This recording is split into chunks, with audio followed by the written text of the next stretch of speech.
जय गुरुदेव। समय का संदेश। जब मन का खटपट मिटेगा तो झटपट दर्शन होगा। जब मन का खटपट मिटेगा तब आप समझो झटपट दर्शन होए। तो झटपट दर्शन होगा। देर नहीं लगती है, लेकिन संकल्प हमारा नहीं बन पाता है। परहेज हमारा नहीं हो पाता है। हमारा सिस्टम सही नहीं है। सुमिरन करने की विधि सही नहीं है। ध्यान करने के लिए हमारा जो सिस्टम है वो सही नहीं है। उसको सीखने की जरूरत है। नए लोग जो आप नामदान लिए हो और पुराने जो भी यहाँ पर आए हो, आप लोग सीखो। जिनको मालूम है सुमिरन ध्यान भजन करना और जिनको समझते हो ये अच्छे साधक हैं, उनसे आप सीखो।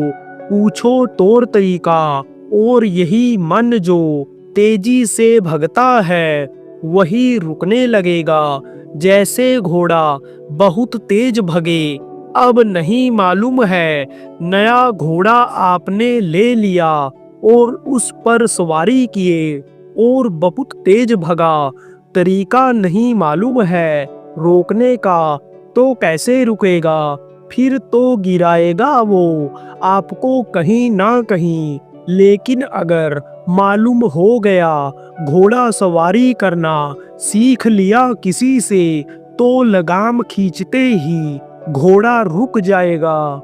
ऐसे ही मन की लगाम रुकेगी। लेकिन जब ये इच्छा करोगे कि भाई हमको खाली समय नहीं पूरा करना है, हमको कुछ प्राप्ति करनी है, हमको कुछ अंतर में यहाँ से देख करके सुन करके जाना है, तब आप कोशिश करोगे। जब सुमिरन ध्यान भजन ठीक से करेंगे और परहेज करेंगे तब कर्म कटेंगे। परहेज थोड़ा करो, अब ज्यादा परहेज की जरूरत है आपको।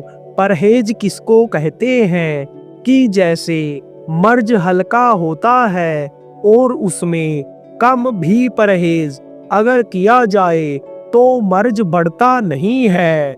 लेकिन मर्ज जब ज्यादा बढ़ गया तब परहेज ज्यादा करना पड़ता है। तो यह जो मर्ज पैदा हो गया है, जिससे तकलीफें मिल रही हैं, जिसमें रोना धोना हो रहा है, जिससे टेंशन बढ़ रहा है, ये जो तकलीफें बढ़ रही हैं, समझ लो मर्ज बढ़ गया। समझ लो कर्म बढ़ गए। अब ये कर्म तभी कटेंगे जब भजन करेंगे, ध्यान करेंगे, सुमिरन करेंगे और ठीक से करेंगे और उसके साथ परहेज करेंगे। जय गुरुदेव।